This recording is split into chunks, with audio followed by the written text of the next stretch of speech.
decía que vamos a continuar nuestro estudio de la primera carta de Pedro. Vamos a comenzar el capítulo 3 y vamos a ver hoy el versículo 1. Va a ser un poquito más breve que otros estudios porque me quiero enfocar en este estudio y si hay preguntas, pues con mucho gusto las contestamos. Previamente, Pedro nos habló de nuestro compromiso con las autoridades y la necesidad de someternos a ellas. Luego nos habló de nuestro trabajo, precisando cómo debería ser nuestro papel, ya sea de empleado o de patrón. Y ahora nos hablará de nuestra relación en el hogar. Primeramente nos hablará del rol de la esposa y después del marido, los cuales vamos a estudiar en ese orden. Antes de entrar en materia, es importante resaltar el por qué Pedro habla de un rol para la mujer y otro para el hombre. Y la respuesta es muy sencilla, pues porque ambos son diferentes. Existen muchos estudios muy específicos que van desmenuzando esta realidad y que nos hacen notar todas las cosas en las que somos diferentes. Se habla de diferencias psicológicas, fisiológicas, emocionales, sentimentales y otras más. Y pues a manera de ejemplo les diré algunas. La mujer, por su parte, tiene 4 veces más neuronas en el cerebro que el hombre, lo que le permite conectar ambos hemisferios, y esto la hace ser más comunicativa, perceptiva y creativa. También el hecho de producir gran cantidad de oxitocinas, la llamada la hormona del amor, la calma y el contacto, la lleva a promover la maternidad y la crianza, la unión, el deseo de responder y recibir. El cerebro del hombre es más grande y maneja más el hemisferio izquierdo, lo que le ayuda a resolver cuestiones más prácticas. Esto, aunado a su gran producción de testosterona, la hormona de la fuerza y el vigor masculino, lo lleva a tener 50% más de masa muscular, lo que lo hace físicamente más fuerte y por lo mismo más preparado para el desafío, el riesgo, la conquista, a que tome la iniciativa y tenga el instinto de dar. A pesar de estas y otras múltiples diferencias, Dios nos hizo compatibles. Al crear al hombre y a la mujer, Él tuvo en mente nuestras diferencias y para que éstas sirvieran para complementarnos y no para dividirnos, para ayudarnos y no para entrar en contienda o competencia. Finalmente, lo que nos une en forma definitiva, pues es que ambos fuimos hechos a la imagen y semejanza de Dios. Y si lo ves, hasta en el nombre, Dios nos hizo semejantes. A Adán le llamó Ish. A Eva le llamó Isha. Isha. A Adán le llamó hombre, a Eva hembra. A Adán varón, a Eva varona. Así que finalmente, todo empezó cuando Dios hizo la creación, incluyendo al primer hombre, como dice la Biblia, que lo sacó, lo hizo del polvo de la tierra. Pero al no hallar en toda la naturaleza, en toda la creación, ningún animal compatible con él, entonces Dios creó una mujer para él. Así dice en Génesis 2:20. Y puso Adán nombre a toda bestia y ave de los cielos y a todo ganado del campo. Mas para Adán no se halló ayuda idónea para él. Seguramente Dios pensó en las cosas que ambos necesitarían uno del otro. Por eso cuando hizo a la mujer, la creó como una compañera idónea para que en forma natural ellos fueran pareja. Dice el versículo 22 y 23 de Génesis 2, y de la costilla que Jehová Dios tomó del hombre, hizo una mujer y la trajo al hombre. Dijo entonces Adán, esto es ahora hueso de mis huesos y carne de mi carne. Esta será llamada varona, porque del varón fue tomada. Esto hizo que entre hombres y mujeres tuviéramos muchas cosas en común, tanto físicas como espirituales. Por ejemplo, en el ámbito espiritual, para Dios, ambos tenemos el mismo valor, también estamos en la misma condición, es decir, para Dios somos criaturas pecadoras que necesitan salvación. Por eso somos salvados de la misma forma y por medio del mismo Salvador. Además, ambos podemos disfrutar de las mismas promesas que Dios nos ha dado y del mismo destino que es la vida eterna. Y en este sentido, pues somos iguales en Cristo Jesús. Leo el versículo que vamos a estudiar esta mañana y dice así, 1 de Pedro 3:1. Asimismo, vosotras mujeres, estad sujetas a vuestros maridos, para que también los que no creen a la palabra sean ganados sin palabra por la conducta de sus esposas. El primer punto en esta enseñanza nos habla de la sujeción. El hombre, y recuerden que generalmente cuando hablo del hombre, también me refiero a la mujer. El hombre, pues, por naturaleza, es rebelde, necio, y le cuesta mucho trabajo sujetarse a la ley y a la autoridad.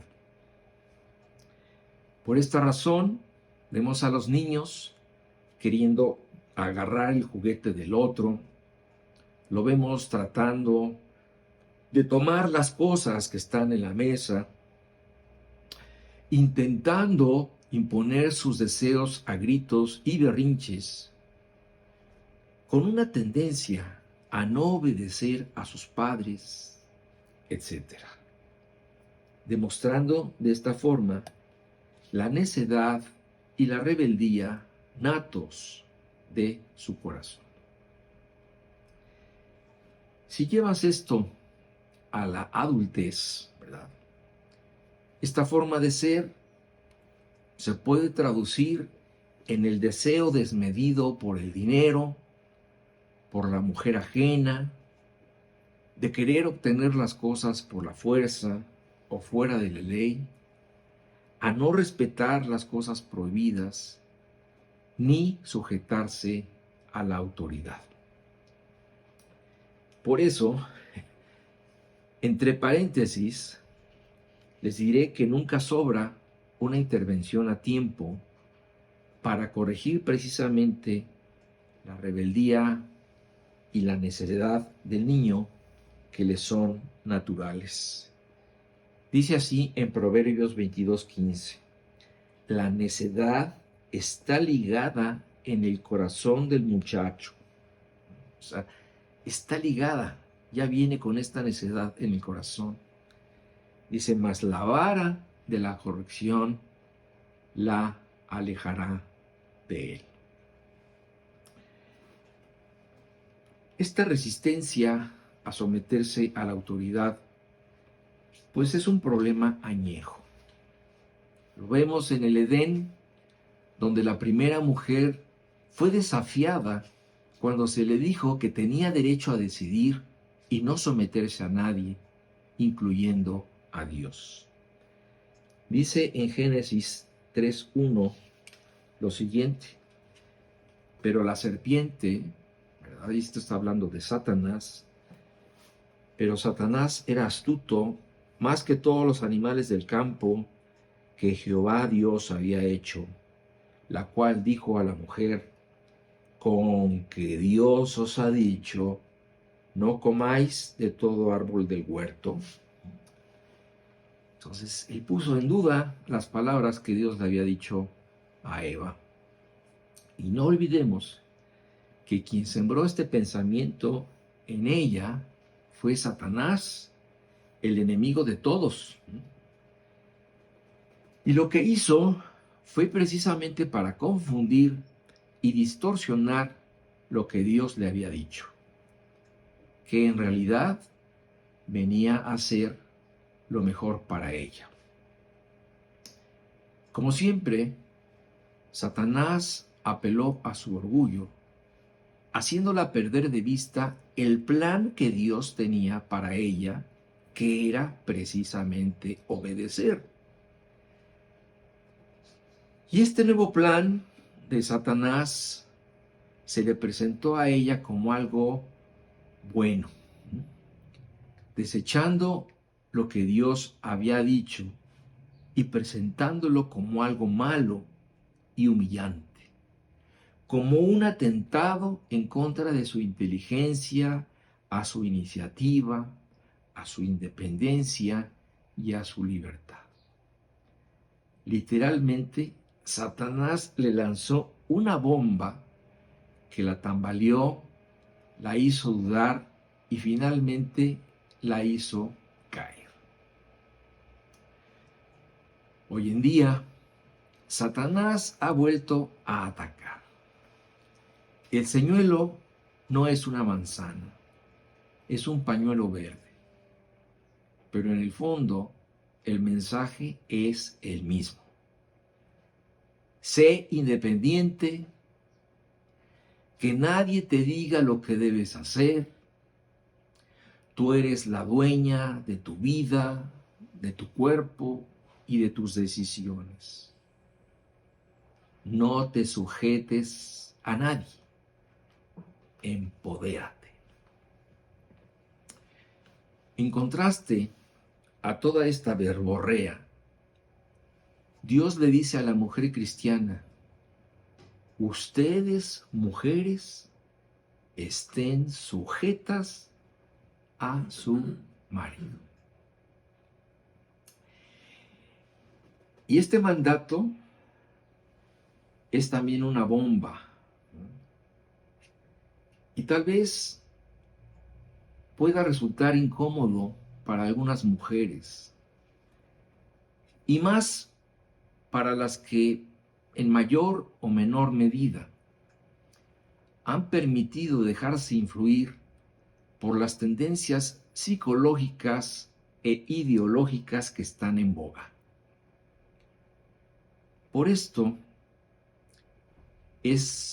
Pero esto es finalmente lo que Dios dice en su palabra. Ustedes, mujeres, estén sujetas a sus maridos. Y a través de muchos versículos se nos dan varias razones por las cuales las mujeres deben sujetarse a sus maridos. Y esto dentro de un marco de amor y sobre todo de convencimiento propio.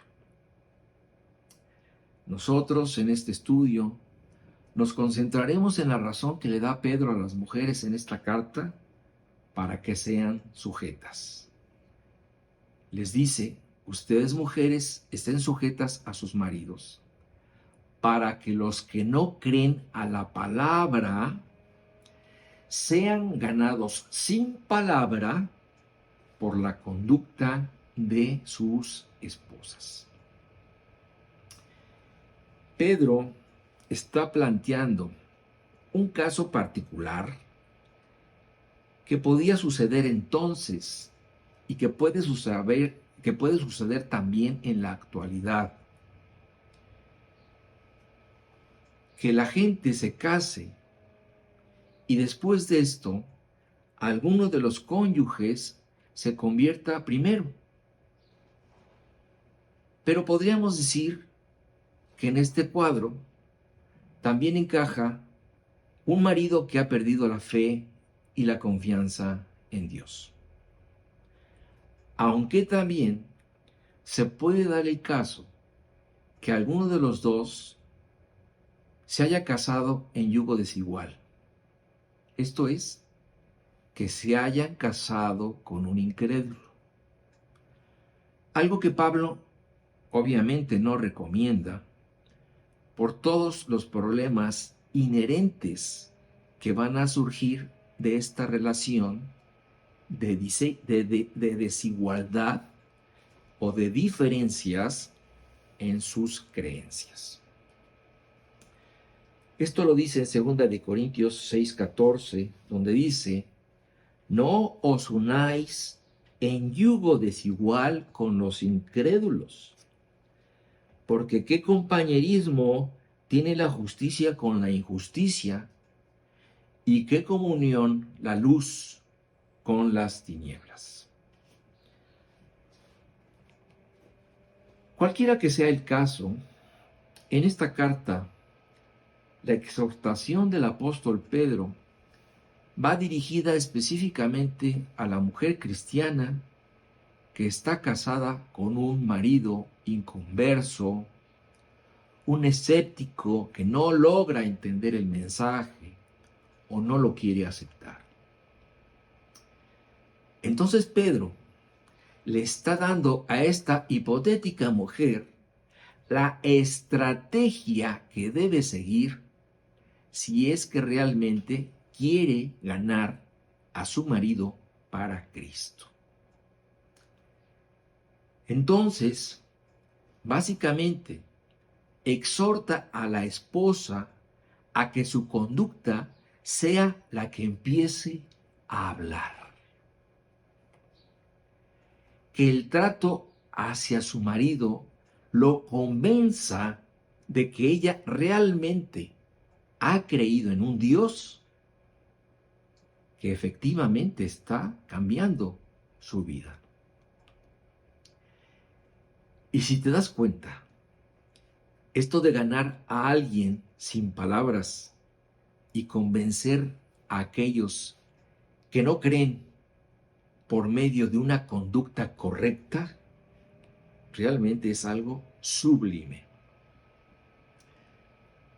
Porque siempre será más fácil decir que ahora conoces a Dios, que lo obedeces en todo, que ahora lees la Biblia, que Él ha cambiado tu vida, etcétera, etcétera. Y otra cosa muy distinta es demostrarlo. Por allí dicen que a las palabras se las lleva el viento y que hechos son amores y no buenas razones. Y esto es verdad, porque por ejemplo, si tú como una esposa creyente has pensado en comenzar una estrategia para evangelizar a tu marido, y entre estas tácticas está, por ejemplo, el dejarle un versículo todos los días en el tablero de su auto para que lo lea? ¿O has planeado invitar al pastor a cenar a tu casa para que hable con él? ¿O le estás convenciendo de que por lo menos escuche el estudio bíblico de los domingos? Pues quiero decirte que todo eso está muy bien. Pero, el quid del asunto es que nada de esto va a funcionar si hay algo en lo que estás fallando. Y esto es el hecho de que no te sujetes a tu marido. El apóstol Pablo menciona este mismo principio como la forma de conducta que toda mujer casada debe tener hacia su marido. Y mira cómo lo dice cuando se dirige a Tito en el capítulo 2, versículos 3 al 5. Dice: las ancianas, asimismo, sean reverentes en su porte, no calumniadoras, no esclavas del vino, maestras del bien, que enseñen a las mujeres jóvenes a amar a sus maridos y a sus hijos, a ser prudentes, castas, cuidadosas de su casa, buenas, sujetas a sus maridos, para que la palabra de Dios no sea blasfemada. Aquí leímos pues varias cosas más que deben formar parte de la conducta de la mujer y que podríamos, desde luego, ampliar en otro estudio centrado en este tema de la sujeción. Pero dice aquí específicamente en el versículo 5, que sean prudentes, castas, cuidadosas de su casa, buenas, sujetas a sus maridos.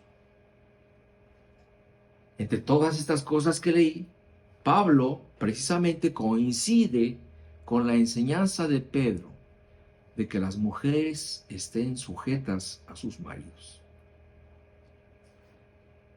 Pedro está poniendo por encima de cualquier cosa el hecho de que la esposa debe ser un testimonio cristiano para su marido incrédulo.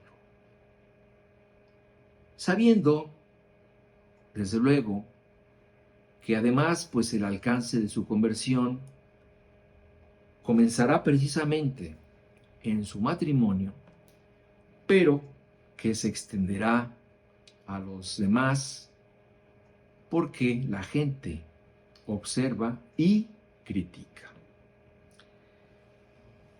La gente se pregunta, ¿será real esto de que Dios cambia las vidas? Ellos quieren ver hechos y ejemplos, pero si van a tu casa y lo único que ven son caras y gestos, entonces el efecto será contrario. En vez de convencer, alejarás a las personas de Cristo. Ahora, tampoco se trata de que aprendas a simular ante los demás y con risitas fingidas pretendas dar la impresión de que todo está bien. No.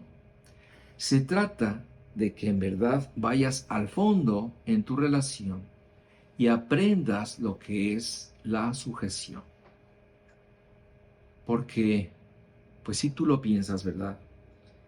El primero y más beneficiado en todo esto será tu matrimonio. ¿Qué es la sujeción? La sujeción es la forma de conducta que lleva a la mujer a aceptar la autoridad de su marido para obedecerlo y respetarlo, en el entendido de que esto es lo que más conviene para su relación matrimonial. En el caso que Pedro plantea, el marido no conoce a Cristo y aún así le está diciendo a la esposa que se sujete a él y que lo convenza a través de una conducta cristiana de sujeción. Entonces Pedro está planteando a esta desigualdad entre la pareja. Uno cree, pero el otro no cree. Ahora imagínate, en el caso en que sea una pareja en la que los dos conocen a Cristo, pues la sujeción debe ser algo incuestionable. ¿Por qué? Bueno, mi respuesta corta sería porque Dios así lo ordena y punto. Pero te diré algo más. Primeramente, debemos entender que la sujeción de la mujer no es porque el hombre sea superior, no, sino simplemente porque este fue el plan de Dios. Ya dijimos que en Cristo somos iguales, que ambos fuimos creados a imagen y semejanza de Dios, y por lo tanto los dos tenemos el mismo valor ante Él y gozamos de las mismas promesas en Cristo, como nos lo recuerda Pablo en Gálatas 3:28, donde dice que ya no hay judío ni griego, no hay esclavo ni libre, no hay varón ni mujer, porque todos vosotros sois uno en Cristo. Entonces, este no es el punto. El punto no es que tú debas sujetarte a un ser superior, porque en Cristo hay igualdad. Se trata de un plan diseñado por Dios. Y este término de sujeción, ¿verdad?, se emplea o se entiende en lo que es la cuestión de la milicia, donde Dios ha diseñado ciertos rangos, ¿verdad?, en los que una persona obedece las órdenes de otra por el bien de todo el grupo militar. En segundo lugar, funcionalmente Dios nos hizo distintos, como lo mencioné al principio, es verdad. Aunque ahora las personas traten de decir que somos iguales en todo, incluso hasta en la biología, ¿verdad?, es absurdo no pensar que somos distintos. Pero el punto es que el hombre fue diseñado específicamente para ser el líder y la cabeza de su hogar. Dice Pablo en Efesios 5, del 22 al 24, lo mismo que enseñó Pedro. Dice así: las casadas estén sujetas a sus propios maridos como al Señor.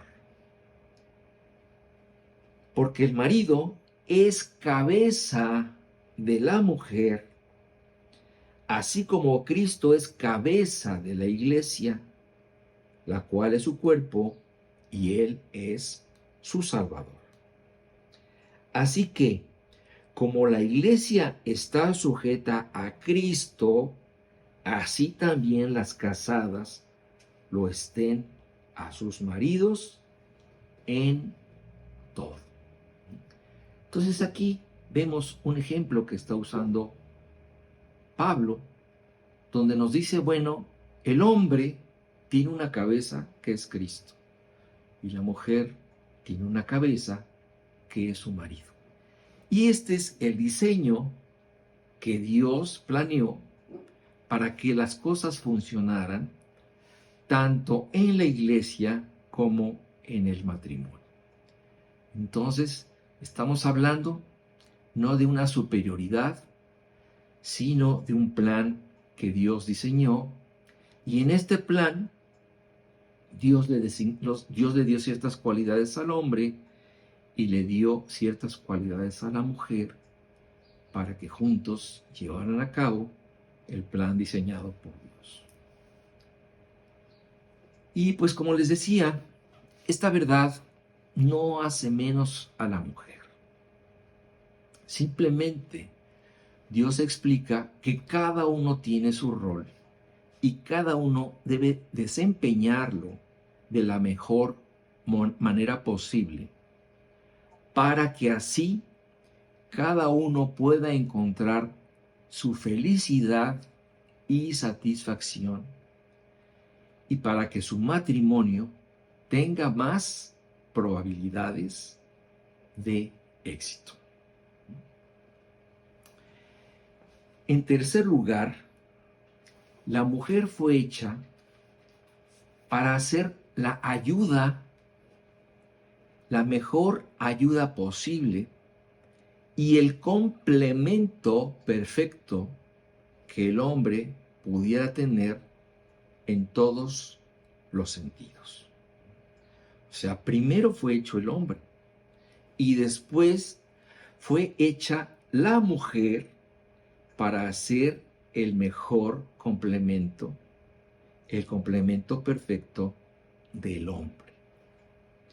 Dice en Génesis 2:18, y dijo Jehová Dios, no es bueno que el hombre esté solo, le haré ayuda idónea para él. La mujer fue hecha para ser la ayuda idónea para él. Ahora, quiero aclarar que esto no quiere decir que la mujer no tenga voz ni voto, que tenga que permanecer en un rincón volteada a la pared y que para todo tenga que decir que sí o que no pueda dar su opinión. Esto pues sería una contradicción, porque ¿cómo va a ayudar si no puede intervenir? ¿Cómo va a ayudar si no puede hablar o dar su opinión? Esto sería como llevar al extremo las cosas y sería atarla de manos para que no pudiera desempeñar su papel. Se trata más bien de que con su inteligencia y sus cualidades intervenga para opinar en cómo hacer las cosas y tomar las decisiones que finalmente serán en beneficio del hogar que están construyendo juntos. Por otro lado, el marido debe valorar el consejo sensato que su mujer le pueda dar para que finalmente él tome la decisión. Y esto no es fácil, este es un paquetote que Dios le dejó al hombre. Esto es algo muy serio.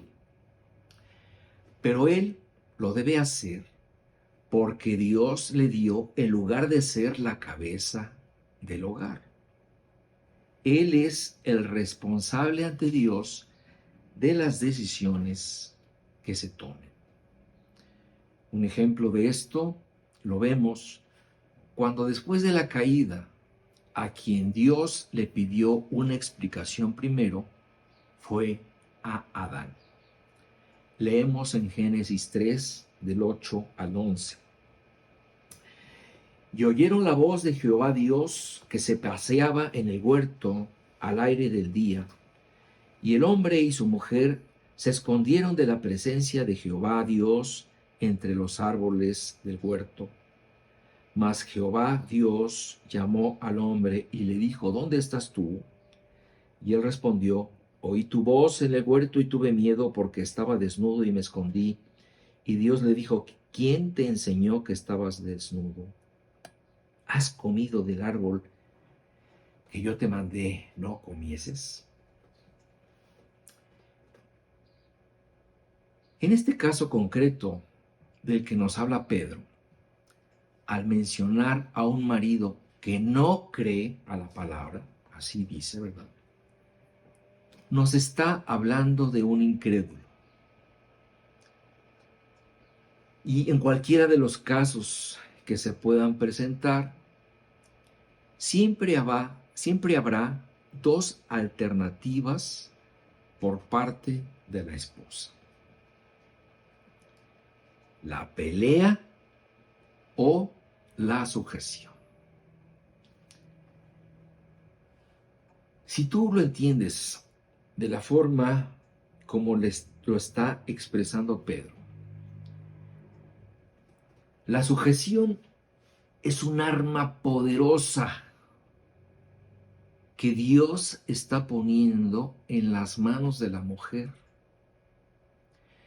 Y con ella la está invitando a probar los efectos de ser dócil, amorosa, obediente y sujeta, para de esta forma tratar de convencer a su pareja por las buenas y no por las malas, a usar el diálogo y no la confrontación.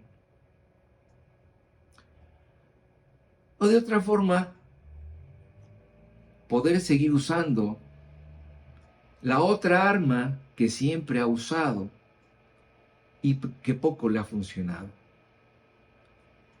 salir al grito de guerra para decir: aquí la última palabra la digo yo,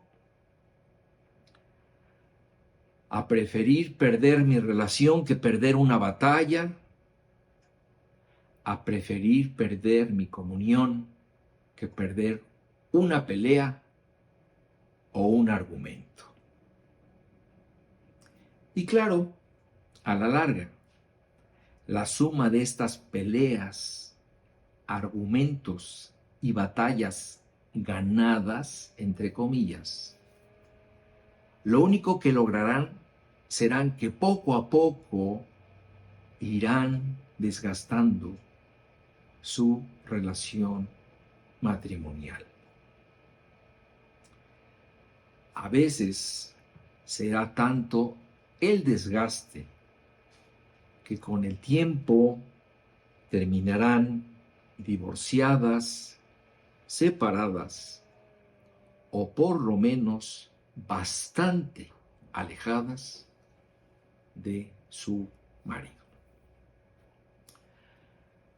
Así que entendamos pues que la sujeción no las hace menos, solamente las sitúa en el lugar que Dios planeó para las mujeres.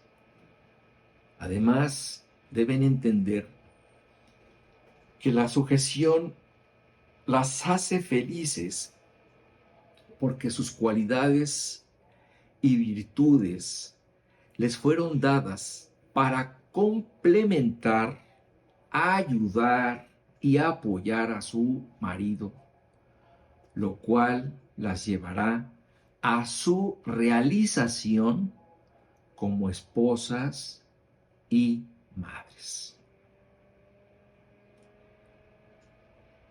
Si hemos entendido que la responsabilidad de tomar las decisiones es labor de la cabeza del hogar, el marido, entonces vivir en sujeción debería de darles descanso y tranquilidad a las esposas, porque esta actitud hacia su marido es un voto de confianza. La sujeción, la actitud de sujeción, es como decirle a su esposo: yo confío en ti y confío en que lo que harás será en beneficio de nuestra relación y de nuestra familia, sabiendo que Dios te está guiando en todo. Quizás surja una pregunta. ¿Hay límites en la sujeción? En realidad, la Biblia no especifica límites en la sujeción. Sin embargo, yo pienso que por causa de la decadencia moral que existe y por sentido común, cuando ya hay maltrato, cuando hay consumo de sustancias, violencia, amenazas o alguna inestabilidad emocional, alejar el peligro de casa es la mejor opción para proteger tu integridad y la de tus hijos. Claro, esta debe ser una decisión bien pensada, orada y consultada con las personas que te aman y con tu consejero espiritual. Porque antes de la ruptura, a veces se le puede ayudar a esta persona, pues a lo mejor llevándola a un centro de rehabilitación o con ayuda profesional, según sea el caso. Aunque siempre el mejor remedio será la conversión. Yo puedo hablarte de muchos ejemplos que conozco, de matrimonios o de parejas que fueron restauradas cuando se llegó a la conversión de ambos y pudieron rescatar su matrimonio. Conclusión. Para todas las mujeres que se sienten orgullosas por llevar los pantalones en casa, por saber manipular y salirse con la suya, para aquellas que han aprendido a imponerse a su marido en vez de sujetarse a él, para ellas, de acuerdo a lo que hemos estudiado hoy, la conclusión sería que todo lo están haciendo mal. Porque aunque crean que han ganado mucho, la verdad es que han perdido más. Sí, tal vez su forma de ser las haya llevado a apoderarse del trono, pero Dios dice que ese no es su lugar. Su lugar está al lado de aquel a quien Dios designó como la cabeza del hogar. Como te dije antes, esto no debe molestarte, ni tampoco hacerte sentir menos. Simplemente entiende que este no es tu rol. Así que, pues, asume tu papel, el que Dios te dio, y sé feliz llevándolo a cabo en amor y sujeción. Para que todo lo que hemos estudiado hoy sea de beneficio para ti y para tu marido. Y para que los que no creen a la palabra sean ganados sin palabra por la conducta de sus esposas. Hermanos, que Dios los bendiga. Maranata. Señor, ven.